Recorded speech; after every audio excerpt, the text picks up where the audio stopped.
भाई मेरा एकदम एकदम अलग अलग पर्सपेक्टिव है शिवसेना के बारे में, बिल्कुल अलग है भाई। हमको तो कुछ उनका रीजनलिज्म के अलावा तो हमको कुछ दिखता ही नहीं है, शायद हम गलत होंगे, लेकिन उनका रीजनलिज्म के अलावा कुछ हमको नहीं दिखता है। फैक्ट है ना भाई। हिंदूज को यूनाइट करते थे भाई, बिहार यूपी बिहार वालों को यूपी बिहार को लाठी से तुमने मारते मारा, थे। तमिलियंस को तुमने मारा, तुम्हारे उद्धव ठाकरे के बारे में कुछ बोल दिया तुमने, किसी के बाल काट दिए। उद्धव ठाकरे को के सपोर्ट करने वाले शिवसेना वाले ही है ना भाई। हम्म। आधे आधे अगर डिवाइड हुए तो आधे तो हैं अभी भी उद्धव ठाकरे के अगेंस्ट, हम्म। तो आपके लिए तो आपकी पार्टी सर्वश्रेष्ठ हुई। हम्म। लेकिन भाई फुल सपोर्ट फुल इज्जत टू बजरंग दल। लेकिन हमको तो ये भी पता चला है, अब जहां तक सही पता है कि नहीं, कि बजरंग दल और वीएचपी को बीजेपी ने ही बहुत ज्यादा वीक कर दिया, हाँ। बहुत कमजोर कर दिया। क्योंकि ये लोग बहुत बहुत वो थे, क्या बोलते हैं, स्ट्रांग थे। लेकिन अब मैं नाम नहीं लूंगा, हमारे वरिष्ठ सबसे बड़े सीनियर लीडर हैं इस देश के बीजेपी के, उन्होंने ही वीक किया है बीजेपी, बजरंग दल और वीएचपी को, ऐसा सुनने में आता है। लेकिन नूह मेवात में जब हिंदुओं को कुत्तों की तरह दौड़ा दौड़ा के मारा जा रहा था, तो बजरंग दल के ही एक जवान ने, एक हिंदू ने अपनी जान की आहुति दे दी, पता है आपको भैया? मर गया वो भाई। समझ गया समझ गया। वो मतलब और वहां पे औरतें थी, लेडीज थी वहां पे। सोचो अगर नहीं रहते वो वहां दो चार मर्द, तो उन हिंदू बहनों के साथ क्या होता। और तभी हम 4 फुटिये इंस्टा पे नाचने वाले बजरंग दल का मजाक उड़ाते हैं। और एग्जैक्ट हर बार सेम चीज का सिनेरियो बिठा दिया कि बजरंग दल वैलेंटाइन डे पे पीटती और है। ये भी है भाई कि बजरंग दल के नाम पे भी अब खूब बिजनेस होता है। हम्म। फ्रॉड्स भी अंदर घुस चुके हैं, जो बजरंग दल के नाम पे फ्रॉड्स भी करते हैं। लेकिन एक्चुअल जो बजरंग दल है भाई, उसके लिए डीप रिस्पेक्ट है। हम लोग तो सोशल मीडिया पे ही भोंकते हैं, शेयर बनते हैं। वो लोग बहुत सही काम करते हैं, जो जेन्युइन है, जो जेन्युइन है वो बहुत सही काम करते हैं। या आरएसएस ही, कितना भी तुम पॉलिटिकल विंग बोल दो भाई, पॉलिटिक्स से ऊपर कुछ भी नहीं है। तो आरएसएस बीजेपी को कंट्रोल करती है, लेकिन भाई मैं आरएसएस का रहना इसलिए जरूरी है रैंडम, देखो आज एमपी में, छत्तीसगढ़ में और राजस्थान में तीनों जगह सीएम नए बने, जस्ट बिकॉज ऑफ आरएसएस। तो एक आम कार्यकर्ता के मन में भी ये बात आएगी कि हाँ मैं भी सीएम बन सकता हूँ। और ये सब आरएसएस की देन है भाई, कि किसी को भी उठा के सीएम बना देना, किसी को भी उठा के पीएम बना देना, जो उनसे जुड़ा हुआ व्यक्ति रहेगा। तो कहीं ना कहीं ये पावर का दिखाते हैं कि अगर तुम वाकई में काम करोगे पार्टी के लिए या संघ के लिए, तो तुम भी कुछ अच्छी पोस्ट पे पहुंच सकते हो। अगर सिर्फ पॉलिटिकल पार्टी पे रहेगा तो जैसा शिवसेना हो गई कि उद्धव ठाकरे के अलावा किसी से मतलब नहीं है, आरजेडी में नीतीश कुमार के अलावा किसी से मतलब नहीं है, वैसी बीजेपी हो जाएगी कि भाई मोदी अमित शाह ही है, इसके अलावा कोई और है ही नहीं। लेकिन आरएसएस बैकिंग में रहेगी तो कम से कम आदमी को मजा तो आएगा काम करने में। आरएसएस के जो ग्राउंड वर्कर्स हैं, जो स्वयं सेवक हैं, उनका एक बार जीवन देखो जाके, तब तुमको समझ में आएगा। क्योंकि हम लोग जानते ही नहीं है, हम लोग को हम्म। पता ही नहीं है भाई। हम सीरियसली बोल रहे हैं, यहाँ सम्राट शायद अलग हो, मेरा एकदम बिल्कुल अपोजिट ओपिनियन हो। मेरे को मोहन भागवत एकदम नहीं पसंद है भाई, बिल्कुल नहीं पसंद है। चूतिया जैसे स्टेटमेंट देता है हमेशा, ऑल द टाइम। लेकिन आरएसएस के स्वयंसेवक के लिए जो ग्राउंड पे काम करते हैं, जो वो डंडा लेके खड़े रहते हैं और वो मार्च फास्ट करते हैं, और वो उनके मल्टीपल चीजें हैं भाई जो मैं जानता हूँ, जिस चीज की मैं बहुत बहुत ज्यादा इज्जत करता हूँ भाई। सोशल मीडिया पे भौंकने वाले अपने आप को ग्राउंड वर्कर से तो कंपेयर ना ही करें तो अच्छा रहेगा। आरएसएस, बीजेपी, बजरंग दल के जो एक्चुअल कार्यकर्ता हैं, वो लोग सही में काम करते हैं, जो गौ सेवा का एक्चुअल काम करते हैं। बहुत सारे गौ सेवा के नाम पे फ्रॉड्स भी होते हैं, या गौ अरे सेवा ऐड चलने लगे रैंडम, हम्म। यूट्यूब पे ऐड चलने लगे हाँ गौ कि सेवा, हाँ वो भी गौ कमाई सेवा। करने लगे हैं। तो वो सब वही है कि वो जो फ्रॉड्स हैं, जो इस हम्म। नाम को धंधा बनाने बनाना शुरू कर दिए हैं, उससे हम्म। ये सब चीज नाम खराब भी हो रहा है। लेकिन वही है कि हमारा सिस्टम ही नहीं है, तो हम लोग कंट्रोल ही नहीं कर सकते इस चीज अब को, कैसे क्या पैरेलली करना है। योगी आदित्यनाथ जी की एक टीम चला करती थी, हिंदू युवा वाहिनी, अगर किसी को हम्म। पता हो। खत्म हो अब गई हिंदू शायद। युवा वाहिनी को एकदम आज एकदम खाली कर दिया, मतलब है ही नहीं कुछ ऐसा। लेकिन वो पैरेलली जितना अच्छा काम कर रहे थे, चाहे वो गौ रक्षकों के लिए हो या हिंदू समाज के लिए हो, उन्होंने उस टाइम पे काम किया जिस टाइम पे अखिलेश यादव गवर्नमेंट में थे और सेंट्रल में कांग्रेस थी। उस टाइम की बात है, 2012 13 14, आप उस टाइम का समय देखो। उस वक्त तो उन्होंने इतना काम किया, लेकिन एकदम उनको वो कर दिया गया। क्यों कर दिया गया? क्योंकि भैया वो इकोसिस्टम अगर ज्यादा बड़ा हो जाएगा तो कहीं ना कहीं वो बीजेपी के लिए वो रहेगा, खतरा रहेगा। पता नहीं भाई, सही में वीएचपी और बजरंग दल को इन लोगों ने बहुत कमजोर कर दिया, बहुत हम्म। ज्यादा। और उसमें अपने लोग बैठा दिए। अब बजरंग दल का तो पूरा बीएचपी और बजरंग दल को पूरा क्रेडिट जाता है यार उसके लिए। और सही में सम्राट भाई आप सीरियसली सोचो, अब तो मेरे सामने कोई अगर ऐसा वीडियो आ जाए मजाक वाला तो अभी डिलीट करवाए हैं। सोचो किस तरह से ये लोग, मतलब किसी को नीचे गिराना है, कोई अगर मतलब मजबूत हो रहा है तो हम्म, उसका बेइज्जती करवा दो। बजरंग दल का हम्म, क्या क्या वो बनाए ये लोग, मतलब इमेज सबके नजर में।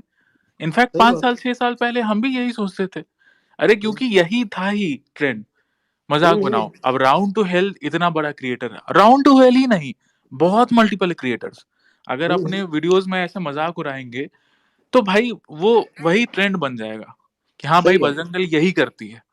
हम्म, अब ये 15 साल 20 साल के बच्चों को क्या पता कि बजरंग दल रोड पे क्या करती है। मैक्सटेंट से हम जब बात किए थे तो बहुत बहुत अच्छा लगा, समझ में आया कि हाँ भाई वो चूतिया नहीं है, मतलब अच्छा आदमी है, मन का खराब नहीं है। तो मेरा एक खुन्नस उससे ये भी था, वो एक anti Bajrang Dal tweet like किया था। जब हम उसको समझाए तो वो बोला कि भाई हमको पता ही नहीं था बजरंग दल के बारे में ये सब चीज, तो हम लेकिन फिर अनलाइक कर दिए थे। और अभी 4 दिन पहले वो ट्वीट किया है कि भाई बजरंग दल के बारे में लोगों को पता ही नहीं है, अगर पता रहेगा तो वो कुछ भी ट्वीट नहीं करेंगे। तो वही बात है कि ये लोग कैसे, ये जो एंटी हिंदू इकोसिस्टम है इन्होंने कैसे फ्रेम किया बजरंग दल को या वीएचपी को कि हम लोग आतंकवादी हैं। और इनके आतंकवादी लोग इनके भगवान का, इनके आराध्य का वो मतलब नाम लेके भी बम फूटते हैं, तब भी इन्होंने ये फ्रेम कर दिया कि टेररिज्म हैज नो रिलीजन। तो इट्स ऑल अबाउट नैरेटिव कि आप नैरेटिव कैसे बिल्ड कर पाते हो सोशल मीडिया पे भी। एटलीस्ट सोशल मीडिया पे उतना ही जरूरी है जितना ग्राउंड वर्क जरूरी है। ग्राउंड पे आप कितना भी काम कर लोगे, अगर आपके संगठन को एंटी सोशल बता दिया जाएगा तो फिर वही बात है ना कि हिंदूज ही गाली देते हैं बजरंग दल को कि भाई ये कैसा ऑर्गेनाइजेशन। आप लोग तो कुछ मत करना भाई, 1000 1200 लोग सुन लो, आप किसी भी शहर में रहते हो, किसी भी शहर में आपके इधर संघ का एक कार्यालय जरूर होगा, 101% होगा, भले ही छोटा हो या बड़ा हो। कल दिन में जाना, नॉर्मली जाना, कोई ऐसी वो नहीं है किसी की लिंक चाहिए, नॉर्मली जाके बस एक बार देख के आना। आप मिल के आओगे ना उन लोगों से, भाई 20 साल के बच्चे, 22 साल के बच्चे झाड़ू लगा के खाना का मतलब बिल्कुल हर चीज अपने आप पे हैंडल करते हैं, अपने आप पे हैंडल करते हैं। और ऐसे लोग ही आगे चल के पॉलिटिकली अलायंस हो जाते हैं, और कुछ लोग बैक से ही काम करते रहते हैं। एक भाई साहब है, मतलब मेरे काफी वो हैं, मतलब मैं उनसे काफी जुड़ा हुआ हूँ भाई। जब वो, मैं पैदा भी नहीं हुआ था ना, तब उनने घर छोड़ दिया था अपना, और तब से वो घर छोड़ के यही सब कर रहे हैं, संघ के काम कर रहे हैं। तो मैं अब मैं उनसे एक्सपेक्टेशन रखता हूँ बिल्कुल बच्चों वाली, कि यार भैया मेरा ये काम वो काम। उसने मेरी जितनी उम्र है उतना उनका एक्सपीरियंस है यार, जेनुअनली उनका उतना एक्सपीरियंस है। और आपको और पता है भैया इन लोग के पास प्रमोशन नहीं करते हैं ये लोग। हम्म, ये लोग मतलब हम ग्राउंड पे हमको पता है अंदर की बात। हम्म, आरएसएस वाले एक्चुअली में जो ये भीमटे लोग, मतलब ये भीम आर्मी वाले जो ब्रेन वॉश हम्म, करते हैं हमारे हम्म, दलित भाइयों को, हिंदू हम्म, दलित भाइयों को, ये लोग घर वापसी करवाते हैं। हाँ, और गजब लेवल पे घर वापसी करवाते हैं। होती है। मतलब अभी अभी हम्म, जितने भी नरेटिव आते हैं ये सब इनकी तरफ से ही है। इसीलिए तो समरस आरएसएस को टेररिस्ट ऑर्गेनाइजेशन घोषित करने के या लिए लोग या तुले या हुए हैं या या मैं कि यही कैसे भी उनका। घोषित कर दो। जब मैं वो मतलब सुबह जाता हूँ वॉकिंग में, तब देखता हूँ जितने रहते हैं सब प्रेड करते हैं उतने सुबह 6 7 बजे। भाई हम लोगों ने कभी क्रेडिट नहीं खाया ना संघ वालों ने, कि हमारी तरह हर बार एक फोटो डाल देंगे कि अरे हम तो खाना खिलाते हैं, हम तो मदद करने पहुंचते हैं। संघ वाले क्रेडिट नहीं खाते ना, इसलिए हाईलाइट नहीं होते। अब कुछ लोगों की आदत होती है थोड़ा सा खाना खिला के तुरंत क्रेडिट खा लेंगे, कि हमने तो ये किया, हमने राम मंदिर। अरे भाई ठीक है, ठीक है, संघ उससे ज्यादा काम करता है, बस वो क्रेडिट नहीं खाता।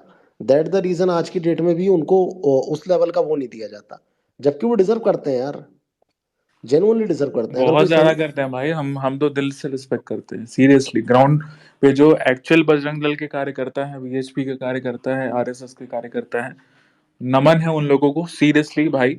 जो एक्चुअली में काम कर रहे हैं बिना किसी मोह के। आरएसएस के जो प्रांत प्रचारक लोग होते हैं वो लोग का क्या वैरागी जीवन होता है। वो ना शादी करते हैं ना कुछ। वो आपके यहाँ आ जाएंगे एक तरह से भिक्षा की तरह कि आप खिला दीजिए तो वो खाएंगे, ऐसा होता है भाई, रियल। अब भाई भाई मुखौटा पहन के फ्रॉड करने वालों का तो अलग ही बात है। आप लेकिन जो प्रशिक्षण केंद्र में जाओ, कभी प्रशिक्षण में जाओ, संघ में अगर आप जुड़े हो, सुबह 4 बजे उठेंगे, चने से नाश्ता रहेगा, उसके बाद फिर माँ भारती की आरती, माँ भारती के बारे में बताया जाएगा। उसके बाद दिन का खाना 12 बजे, वो भी ऐसा कोई खाना नहीं जैसा तुम घर में खाते हो, कोई स्पेशल ट्रीटमेंट नहीं। उसके बाद शाम का नाश्ता और रात का खाना। इस इतने सिंपल जीवन जीते हैं। आप 6 महीने का कर लो, आपको 6 महीने में समझ में आ जाएगा जीवन क्या होता है। और ऐसा जीवन जीने के बाद भी वो आदमी को अगर आप मुँह कर रहे हो ये बात कह कि अरे ये तो चड्डी है और ये है, वो है, तो तुमसे बड़ा जाहिल और गँवार कोई नहीं है भाई। वो खड़े हैं तो सनातन धर्म दुख तो लिटरली तब बचा होता है हुआ है, जब वरना हिंदूज ट्रोल करते हैं भाई, मुल्ले ट्रोल चिढ़ करे, उस बात पे आती है। ये लोग ट्रोल करे तो चलता भी है। देखो मुस्लिम करें, क्रिश्चियन करें, इन लोगों से कोई वो नहीं है, एक्सपेक्टेशन नहीं है मुझे कि ठीक है, लेकिन हिंदूज़ को थोड़ा समझना चाहिए यार। अभी ये मैं बहुत बड़ी बात बताने वाला हूँ। एक बहुत बड़े आदमी का शो कैंसल हुआ था। बहुत बड़े आदमी को हर लोग मानने लगे अभी उसे, ऐसा कोई बड़ा आदमी नहीं है। एक बड़े आदमी का शो कैंसल हुआ था और कुत्तों जैसा उसको जेल में डाला गया था। उसके पीछे पूरे ऐसे लोगों का वो था कि उन लोगों ने मना किया था कि ऐसी संस्कृति का व्यक्ति हमारे इधर नहीं आना चाहिए। तो ये काम हुआ। जेन्युइनली इसलिए अब आप लोग, आप आधे से ज़्यादा लोग समझ गए होंगे कि क्या बात है और क्या नहीं है। तो और लिटरल क्रेडिट ले गया सोशल मीडिया का एक ऑर्गेनाइजेशन हाँ, जानवर का। जबकि मुझे तो अभी जेन्युइनली रैंडम मुझे अभी पता चला।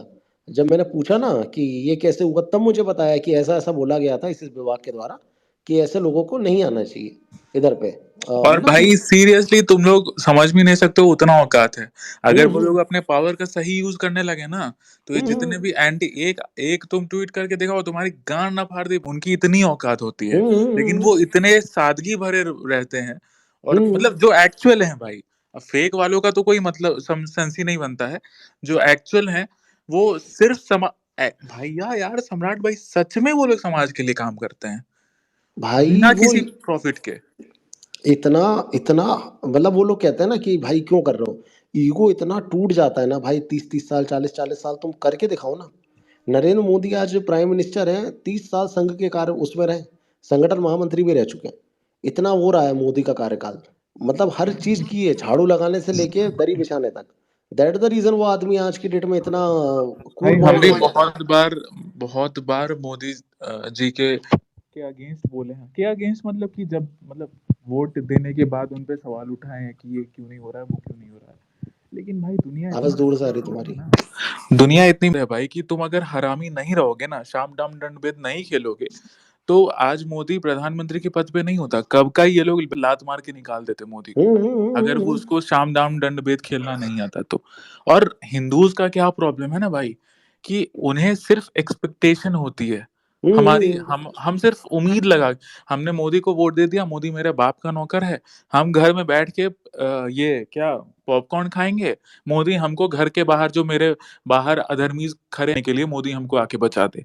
ठीक है, ये है हिंदूज का प्रॉब्लम। अब seriously on a serious note आप समझिए कि सरकार भाजपा की, और ये वो मुस्लिम्स को अच्छे से इन लोगों के मौलानाओं ने ब्रेन वॉश कर दिया कि भाजपा एंटी मुस्लिम है। फिर भी वो इनकी इतनी औकात है कि बैंगलोर में जाके ये पुलिस स्टेशन जला देते हैं, हुँ, हुँ। महाराष्ट्र में जाके ये घेराव कर लेते हैं 20,000 25,000 के साथ और हाथ काटने का धमकी देते हैं, एमपी में भी घेराव करके पुलिस ऑफिसर को धमकी देते हैं मारने का। ठीक है, आपको, आप अगर चले जाएं, आपके किसी उसके साथ हो जाए, आपकी मूत निकल जाएगी, आप घर से बाहर नहीं निकलेंगे। ये सब चीज तो बहुत दूर की बात है, आप वोटिंग नहीं तक नहीं करने जा सकते हैं। हुँ, आपको अगर हुँ। वोटिंग, जिस दिन इलेक्शन होगा आप बोलेगे अरे एक दिन छुट्टी मिला है भाई, क्यों जाए। और सीरियसली भाई, आप अगर उस दिन वोटिंग करने निकल जाइए, घर, आप इलेक्शन बूथ के बाहर जाके खड़े हो जाइए बस, हजारों हजारों की संख्या में बुर्का पहने औरतें खड़ी रहती हैं। हुँ, क्यों? हुँ, क्योंकि हुँ। उनको वोट करना है।